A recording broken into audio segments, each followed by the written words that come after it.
أعوذ بالله من الشيطان الرجيم. بسم الله الرحمن الرحيم. إني وجدت امرأة تملكهم وأوتيت من كل شيء ولها عرش عظيم. وجدتها وقومها يسجدون للشمس من دون الله وزين لهم الشيطان أعمالهم فصدهم عن السبيل فهم لا يهتدون. ألا يسجدوا لله الذي يخرج الخبأ في السماوات والأرض ويعلم ما تخفون وما تعلنون. الله لا إله إلا هو رب العرش العظيم. صدق اللہ العظیم.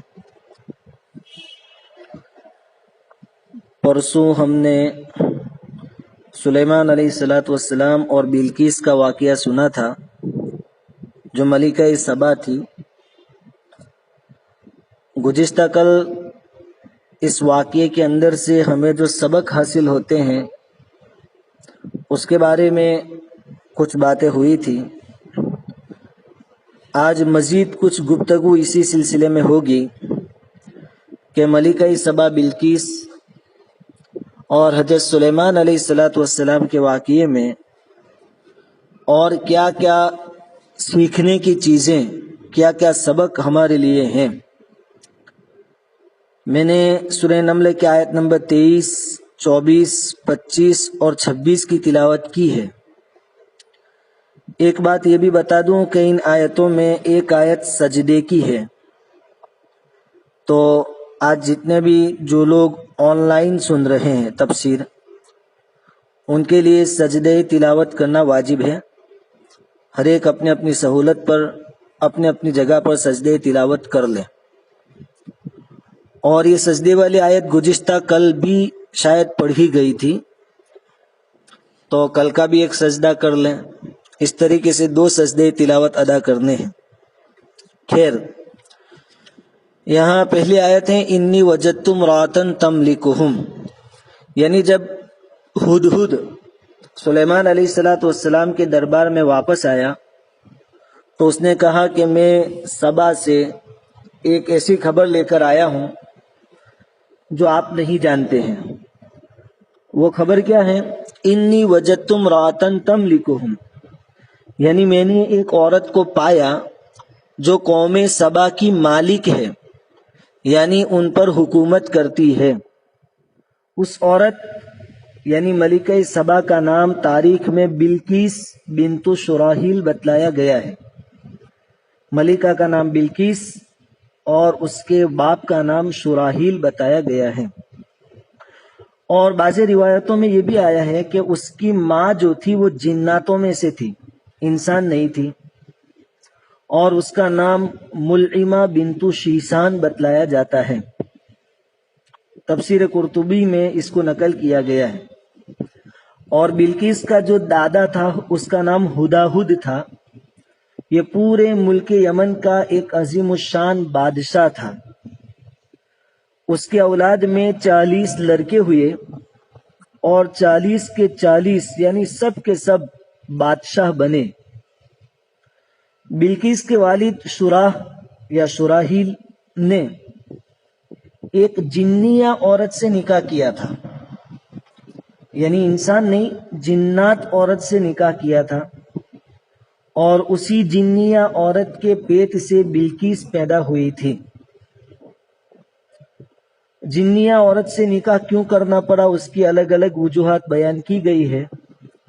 ایک وجہ اس کی یہ بیان کی گئی ہے کہ بلقیس کے والد نے، بلقیس کے باپ نے جنات عورت سے اس لیے نکاح کیا تھا کہ وہ اپنی حکومت اور سلطنت کے غرور میں، گھمنڈ میں لوگوں سے کہتا تھا کہ تم میں کوئی میرا کفو نہیں ہے، یعنی میرے برابری کا نہیں ہے، اس لیے میں نکاح ہی نہیں کروں گا، کیونکہ غیر کفو میں نکاح مجھے پسند نہیں ہے.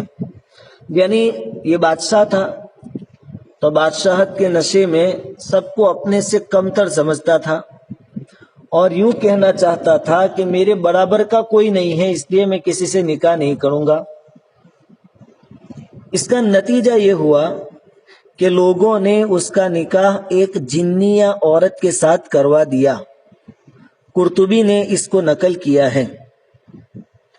شاید یہ اسی کے فخر اور گھمنڈ کا نتیجہ تھا کہ اس نے انسانوں کو جو در حقیقت اس کے کفو تھے، ہمسر تھے، برابر تھے، حقیر اور ذلیل سمجھا اور اپنا کفو تسلیم نہ کیا، یعنی اپنے برابر نہ سمجھا، تو قدرت نے اس کا نکاح ایک ایسی عورت سے کر دیا جو نہ اس کی کفو تھی، نہ اس کی جنس اور قوم میں سے تھی۔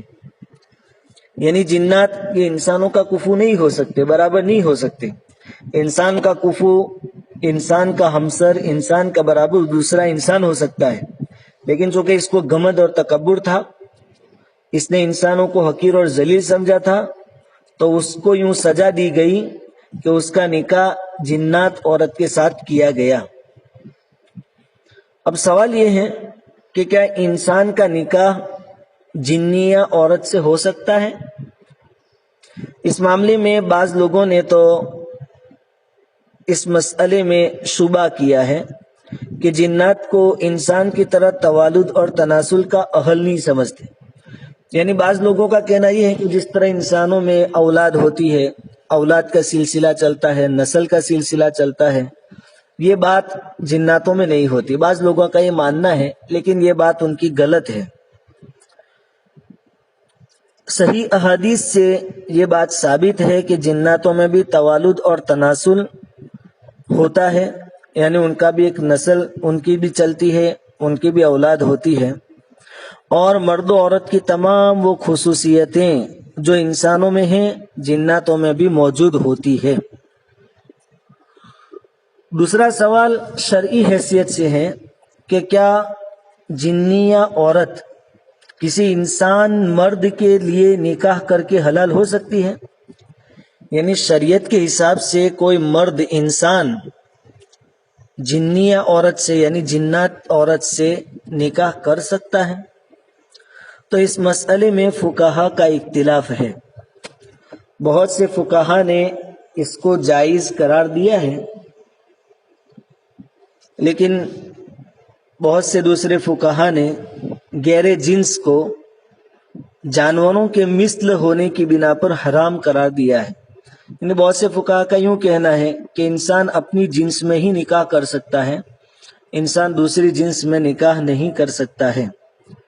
اس مسئلے کی بہت اچھی تفصیل احکام المرجان فی احکام الجان نامی کتاب میں مذکور ہے، اور اس کتاب میں بعض ایسے واقعات بھی نقل کیے گئے ہیں کہ مسلمان مرد سے مسلمان جنیہ کا نکاح ہوا، یعنی مسلمان جناتی عورت کا نکاح ہوا اور اس سے اولاد بھی پیدا ہوئی۔